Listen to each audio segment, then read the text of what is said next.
Bienvenue tout le monde. Nous voici aujourd'hui avec vous. Nous continuons toujours avec la deuxième partie de notre documentaire que nous avons consacré à l'histoire de la région de Ghazaouet. Et spécialement, on a choisi, bien sûr, l'époque préhistorique de cette région. Nous avons parlé de plusieurs époques et de plusieurs personnages qui sont passés par cette région.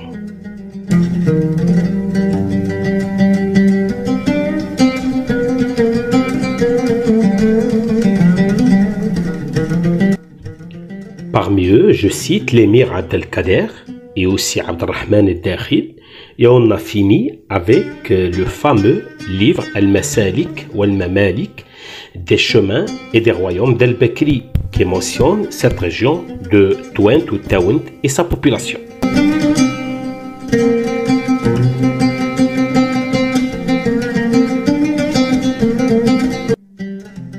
Dans notre deuxième partie de ce documentaire, nous mentionnons deux thèmes ou plutôt deux points. Le premier point comprend le livre de Ibn Khaldoun qui parle de cette région. Quant au deuxième point, on parle de personnalités qui ont fait des recherches, bien sûr, restant toujours dans notre domaine, l'âge de pierre ou l'époque préhistorique.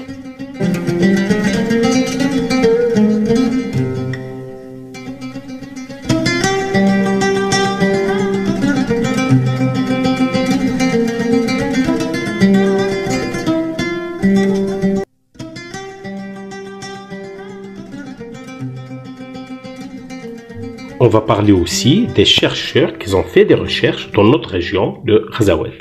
Des recherches au niveau de Oued Ghazouana, pas loin d'Ouled Ziri, et aussi Jama' Sakhra, et aussi la région vers Sidi Oucha Al-Bour.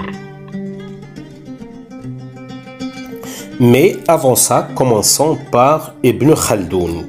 Alors Ibn Khaldoun, il a mentionné dans son fameux livre connu dans le monde Al-Ibar, il s'appelle le livre des exemples.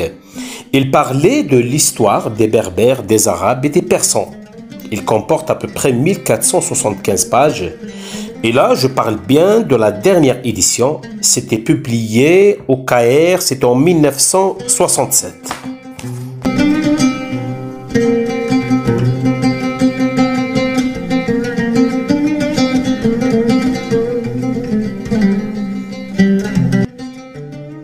Lorsqu'on a commencé notre recherche, ce qui nous intéressait, c'est de voir, c'est de chercher est-ce qu'il y avait vraiment une vie avant l'histoire.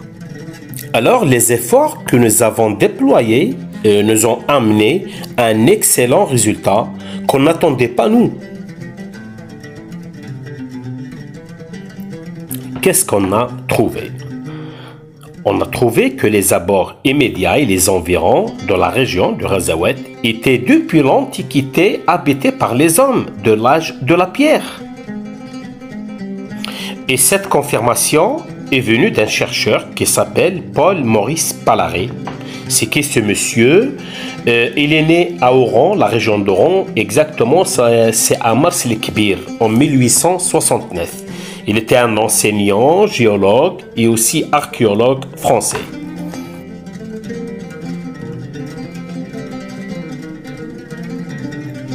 À cette époque, il entreprit des recherches de pointe sur les mollusques, par exemple. Ses études furent principalement concentrées dans la partie occidentale de la mer Méditerranée et aussi dans le Moyen-Orient. Il s'intéressa également à la géologie et la préhistoire de l'Afrique du Nord. Il est connu comme le doyen de la préhistoire de l'Afrique du Nord.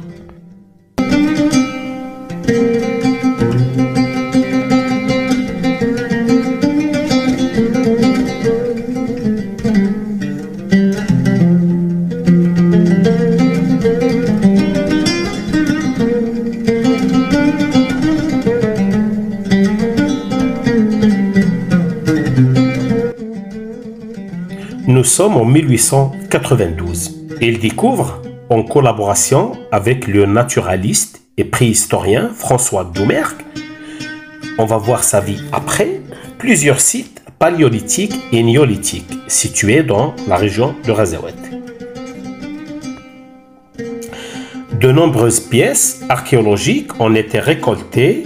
Certains sont déposés au musée Ahmed Zabana.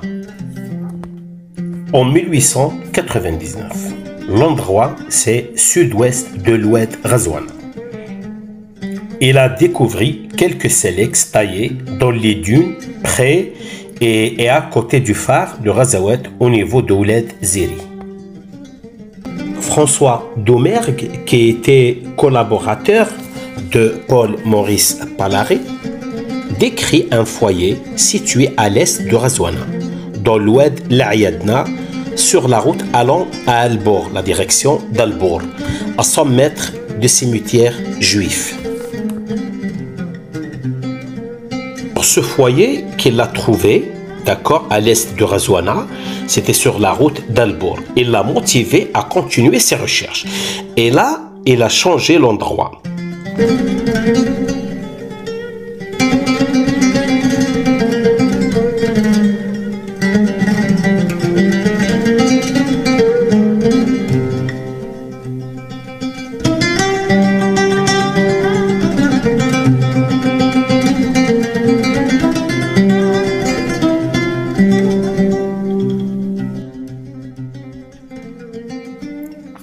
Nous sommes en 1927 sur la route de Nadroma.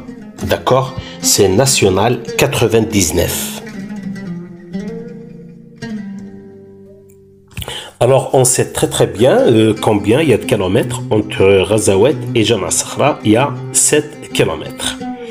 Avant la borne kilométrique 7, à la hauteur du confluent des Oued Tlata et Taïma, alors ce monsieur Doumergue signala encore l'existence d'un grand foyer en plein air, c'est à Jama Sakhra, ayant un cachet nettement paléolithique qu'il baptisa, il l'a nommé foyer de Jama Sakhra.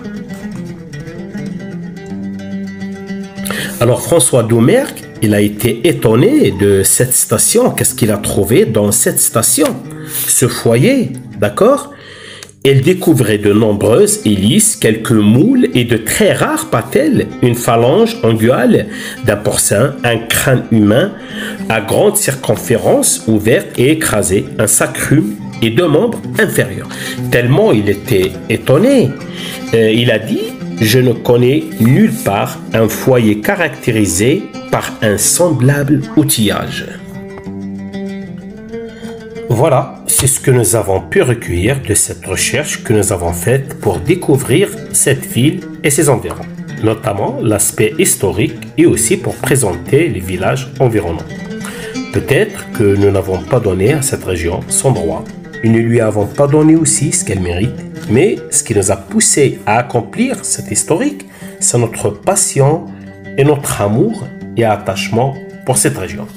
Nous sommes arrivés à la fin de ce documentaire. Nous espérons que vous en avez bénéficié et obtenu des informations précieuses. Attendez-nous dans le prochain épisode de l'histoire de la région de Razaouet. Merci.